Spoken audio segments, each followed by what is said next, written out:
Hey guys, happy Sunday. So, let's talk about fat loss because do you know what? It's the most overcomplicated thing I think there is because I think it's just made to seem so difficult because of misinformation and because of misunderstanding. Let me just crack open my Coke Zero and then we'll get down to business. I've got a notepad, so go grab a pen, go grab a notepad or some paper, get up your iPhone notes, whatever you got, and it's just the best sound, isn't it? And we're gonna write down and map out the perfect fat loss journey, okay? So let's get to work. Oh, there's just nothing better. I I love Coke Zero. Right, okay. So first things first, so let's start from the beginning. Right, so when I joined the gym, I was just like, right, I'm going to the gym. I want to get really skinny. I want to have a massive bum. I want to have like chiseled abs. And yeah, I want perfect skin. I want to be tanned, dark, mysterious. I'm joking. Well, not really joking, to be honest. No, I wanted to be a totally different person because I was that insecure, that unconfident in myself. I just wanted to be total opposite of whatever I was because I had in my head that if I changed that much, I would definitely be happy, right? No, wrong, not true.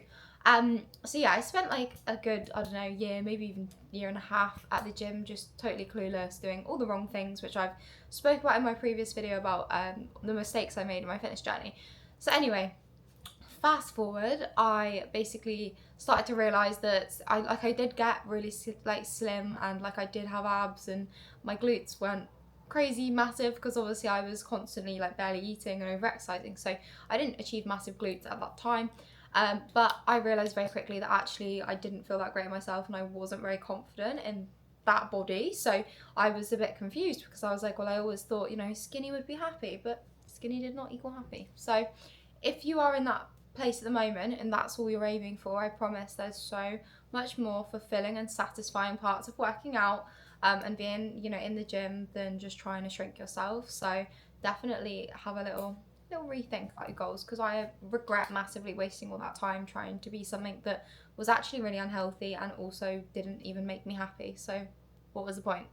But so yeah, anyway, I quickly realised that didn't make me happy, so then decided that I wanted to focus on just getting stronger. Like I really wanted to get into like heavier lifting, like heavy barbell squats, like seeing how strong I was, heavy hip thrusts. Like I remember like I was buzzing to go to the gym every week and just see how much I could lift and just like really challenge myself. And like it was addictive at the start because I'd spent so long not doing that and being the total opposite and like chasing being smaller to then obviously start chasing like being stronger. I realised very quickly that I needed to eat if I wanted to do that. So I did start eating more. I like naturally did gain weight back because obviously I'd been like punishing myself in a calorie deficit probably without realising for ages. So yeah, I did gain some weight and I did become, a little bit more filled out. I did start to notice some muscle growth, very baby muscle growth, but I did start to notice some. And yeah, I really enjoyed lifting. But then I reckon when I was about like, I can never like, because when I like gained weight, like I think sometimes this can be like miscommunicated through my Instagram, but like I didn't do like a specific like bulk for X amount of months. Like I just gained weight gradually, so it is considered obviously bulking because it's a calorie surplus, but it was over a period of like probably like 12 to 16 months, and it was just gradual weight gain and gradual muscle gain. So like some weeks I would be in a surplus, then other times I maybe wouldn't and would maybe more at like a maintenance kind of phase. But my intention in that period of time was to get stronger, was to gain more muscle, was to just really test my strength and fall in love with training again, and that's exactly what I did. So I don't regret that period of time at all. Like I think a lot of people think that because I had more body fat and I was a bit bigger that meant I wasn't happy, but I was happy. Like I had a different kind of confidence then. Like I felt really confident when I was going out in like clothes that like I could like show off my calves and feel like good in my calves. So it wasn't that I gained all that weight and then was like, oh my god, I need to lose it, I feel horrible with myself. It wasn't like that at all. Like I just wanted to step out my comfort zone, test myself, see what I could really do, see what I could really achieve, and that is exactly what I did. And yeah, I just got to a point eventually. I remember the end of 2022, where I was just like it being Christmas and my birthday and stuff, like November, December, I'd gained a bit of extra weight. like not intentionally, like just from the fact that it was Christmas on my birthday and I'd just been not like kind of being mindful. I'd been eating and drinking loads, like I'd been away. And yeah, like I hadn't been very on it with stuff. Um, and yeah, so like I gained a bit of weight, I felt a bit fluffy. So I decided I was gonna do a cut in 2023. I set myself 10 weeks and I booked a photo shoot as well just to make sure that I really went for it, because trust me, if you need a little bit of an extra push, book a holiday, book a photo shoot, book something that is just going to always be there in the back of your head. Because when you wake up in the morning and you hear the alarm and you think, oh, I'm just going to go back to sleep and skip the gym, sometimes you need something in the back of your head telling you why not to do it. Obviously now I have that discipline where I'm like, well, I'll feel like rubbish all day if I skip the gym, and I love the gym, so I'm going to go. But there is certain points and certain, kinds of people that don't have that yet. So until you've got that discipline built, it's so good to give yourself motivating factors. Start a cut with a friend, book a friend photo shoot. Like, it doesn't have to be anything deep, it doesn't have to be really serious. Like, it could just be a bit of fun. You could go to a private studio, you don't have to do it in a gym. Like, you can just have a few photos together and really see like what you can achieve in X amount of time. Like, and obviously as well, like, I started in January, so I wanted to be coming out of that diet phase by like March, April, and I wanted to be just like confident for summer. I didn't want to spend my summer like, like having to kind of transform myself, if that makes sense. Like, I was just a bit like, I want to do it as quick as possible so I can get out of that dieting phase and go back to, being a bit more kind of flexible. And that's my best advice when it comes to fat loss. Like, don't drag it out more than it needs to be dragged out. Like, if you can actually just put your head down for like 10 to 12 weeks and really, really go for it, yes, it might take some sacrifice in that amount of time, but you're going to get your flexibility back. You're going to get out of the diet phase quicker. You're going to be able to eat more quicker. Like, you can just get out of the deficit. And that should always be everyone's main goal. Like, you don't want to spend the rest of your life in and out of a deficit because it's just pointless. Like, you want to lose the fat, get to your happy place, reverse out, and then just feel happy and confident, and just, probably spend like a while fluctuating around that weight. Like, I fluctuate a lot between 54 kilograms to 56 kilograms, so I'm always kind of fluctuating between that, like 54, 55, 56. And that's fine, because obviously like you will fluctuate on the scales anyway, but I've never gained a significant amount of fat back after cutting, and that is because I did it properly and I reversed properly and I maintained the things that got me there.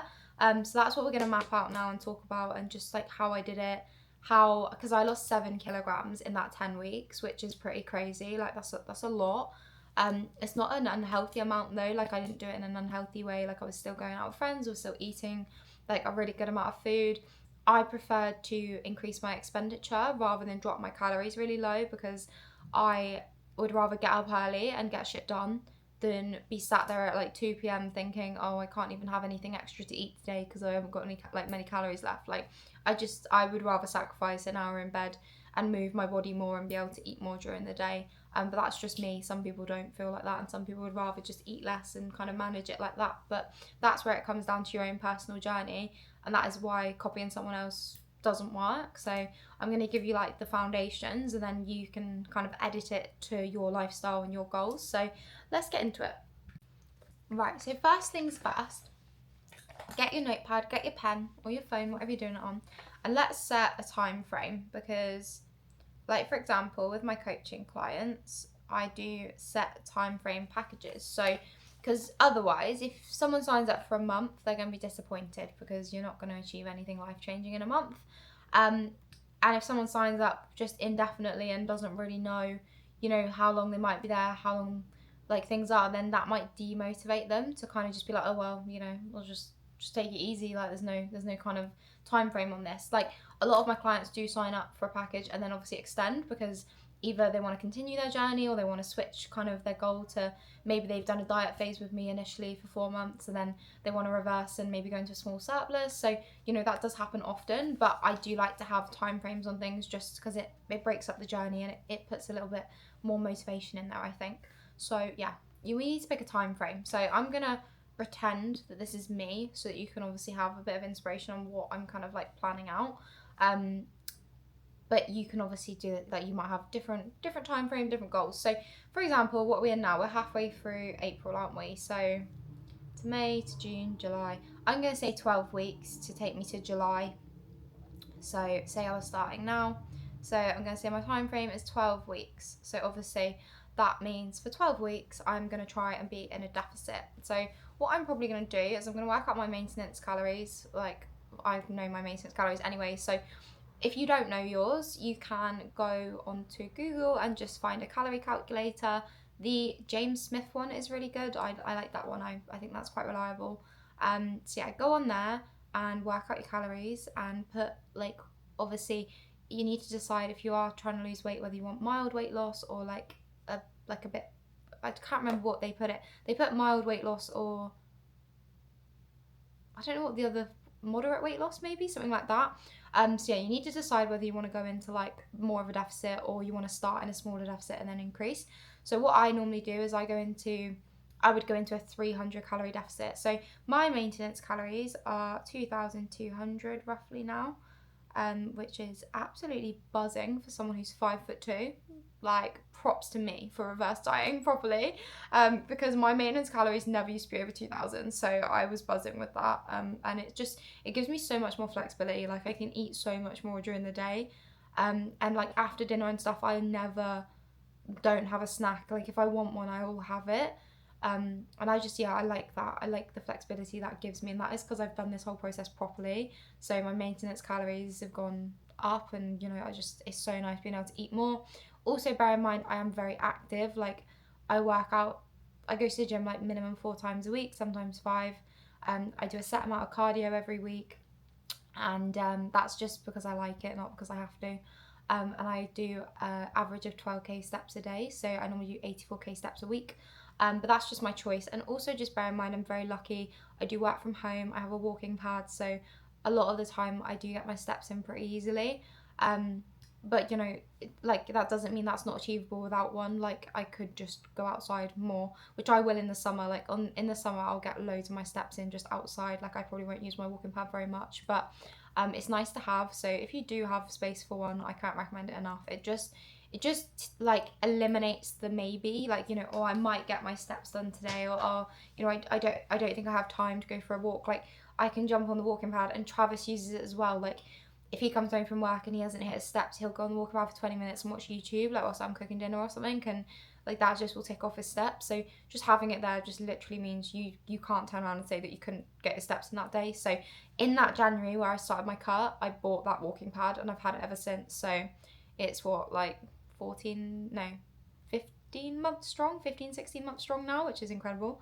And yeah, I love it so much. Like, literally, it changed my life, made things so easy. So yeah, I've got my maintenance calories, 2,200. So I'm gonna start my deficit and eat 1,900 calories a day. Okay, so I'm gonna just average it like that. I'm very active, like, I'm active pretty much every day. So I'm just gonna make it very simple for myself and just aim for 1,900 calories a day, 7 days a week. Obviously, if for some reason I have plans on the weekend, I might decide to go for an approach of going for 1,700 calories a day, Monday to Friday, and then that will save me 1,000 calories for the weekend, because I've banked 200 calories a day. So I did use that quite a lot. So just bear that in mind. If you set yourself a baseline deficit calories, but then you can always adapt that baseline throughout the week if you've got events on the weekend, that would just mean I have an extra 1,000 calories to play with, and that could be my drinks with the girls, that could be my meal out. Like, it just gives you more flexibility but helps you stay in a deficit. So yeah, I'm gonna go 1,900 calories a day to start with.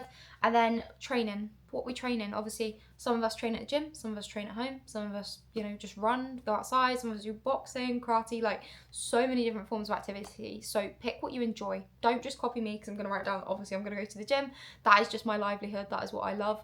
But do whatever you love, because that is what's going to get you the furthest. So I'm going to put that I'm going to train 4 strength sessions a week. So 4 strength sessions a week I've written down. And then I'm going to have a cardio goal.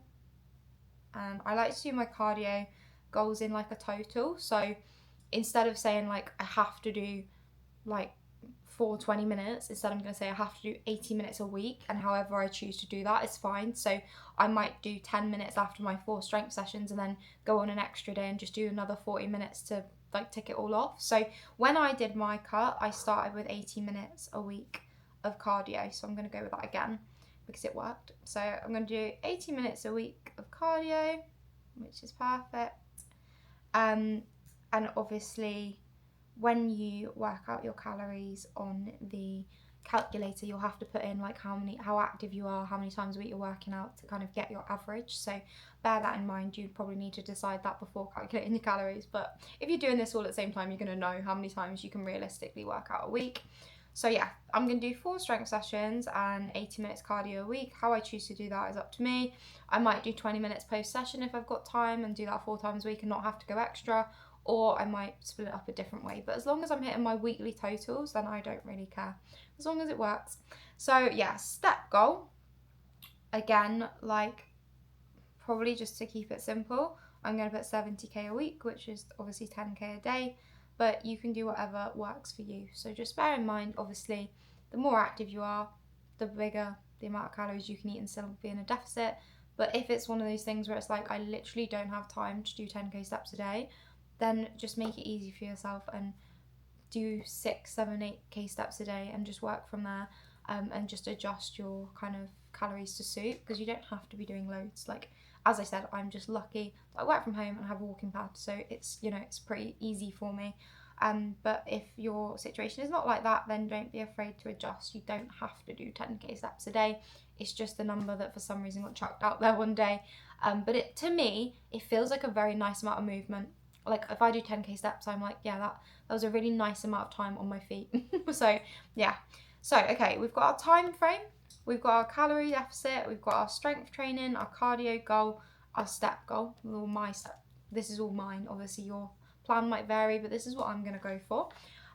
So then what we're gonna do is we are gonna try this for at least 4 weeks. So I'm gonna do that exact plan for 4 weeks. Obviously, like for this instance, I'm going to say that I'm following the plan in the Cutting Diaries, the ebook that I wrote, which is a 4-day strength session plan. And it actually does have 80 minutes of cardio post, like 20 minutes post workout. So that works perfect, doesn't it? So I've got my plan. So I'm going to do that for 4 weeks and then monitor every week to see how my body changes. I'm not only going to weigh myself, I'm going to weigh, measure and take photos to just make sure that I've got a full view of my progress. And then I'm going to assess after those 4 weeks. I shouldn't have to adjust anything in the first 4 weeks. If I do, it just probably means that my calories are maybe a little bit too high if we don't see any movement at all for 4 weeks. So you might need to adjust sooner. But if you are pretty aware of your body and pretty aware of your calorie deficit, then you should see some results within 4 weeks. After 4 weeks, I am going to see what's going on. What I did in my original cut was after 4 weeks, I increased my cardio to 100 minutes to keep things moving. And that just meant that I didn't have to adjust my calories. So I put that up to 100 minutes of cardio for the next, I think I did it for the next, what did I do? I did 10 weeks, didn't I? Yeah, so I did that for the next 3 weeks. So I did 3 weeks at 100 minutes. And then after those 3 weeks, I did 120 minutes. A week. So that is what I ended on, which was for the last 3 weeks. And in that time, I never ate below 1800 calories. So obviously in this scenario, I've got me down as 1900, but in my actual cut, I was eating 1800 because at the time I did not realize my maintenance calories were like higher than I thought. So yeah, I was in a 400 calorie deficit pretty much, eating 1800 calories a day. And instead of decreasing my calories over that 10 weeks, I increased my expenditure. So that worked really, really well for me. That is our blueprint, okay? See, very simple. We've got our nutrition, we've got our activity sorted, and we've got our training plan mapped out. So next things, let's talk about food. Right, so I want some go-to meals. So I'm gonna write down some ideas and you can write these down too. So I'm gonna go breakfast, lunch, dinner, and some snack ideas. So write this down too, because you can either write down what I'm writing or you can sit there and brainstorm some ideas for yourself. So breakfast wise, I like a sweet breakfast mostly. I'm a sweet breakfast girl. So my go-to easy meal prep breakfast will always be breakfast cheesecake, which is crushed Weetabix, yogurt, protein powder, some fruit, chocolate, whatever you like on top. And that is what I ate mostly during my cut. I had breakfast cheesecake pretty much every day because I was looking for simplicity. and it worked really well. It was also just really easy to meal prep and to measure and to know what I was having. So yeah, breakfast cheesecake. I also like my breakfast muffins, which the recipe is on my YouTube in the meal prep video. So they're also another easy meal prep if you make the effort to make them at the beginning of the week. I made 12 on Sunday, just gone, and that I've been eating for some reason. I used to eat like 4 a day, but for some reason at the moment I've only got the appetite for like 2, which is stupid because they're the same size. But yeah, I've been having like 2 a day, so obviously that will last me all week at the moment. But yeah, they're really easy and I just like them if I'm fancying something warmed up. And then what else do I like for breakfast that I could easily make? I do like protein pancakes, so I think I'm going to put that like for the weekend if I've got a bit more time. I like to use the ESN one. Honestly, can't recommend it enough. They actually go fluffy. They've actually got bits of chocolate chip in them, and they don't taste like protein, so can't recommend enough. They're also got incredible macros on them. They're like 200 and something calories for a portion, and if you obviously you can blend it with water, so it doesn't have any calories. So it's literally like 200 calories per portion. So I do double portion and have like 400 and whatever calories it is. But yeah, it's nice and filling, and you get loads of pancakes out of it. So protein pancakes is like my one for days where I can just make it there and then. I don't have to meal prep. Lunch, right? This was my go-to when I did my cut, was a chicken and halloumi wrap. So yeah, I'm gonna write that down in lunch because it worked so well, and I literally enjoyed it so much. I looked forward to it every single day. So chicken and halloumi wrap for lunch. I'm gonna do a pasta salad as well as an idea. I use that a lot, pesto pasta salad in the summer. I remember when I did a mini cut, I absolutely like chicken sausages, macaroni pasta because it's smaller, it feels like you're eating more, pesto, whatever vegetables you like. It was so nice. So yeah, I'm gonna do pasta salad. And what else do I love for lunch? Rice bowl, I think. I like doing I like splitting it up, so I like sectioning it in the bowl. So like rice, either like chicken or like minced beef.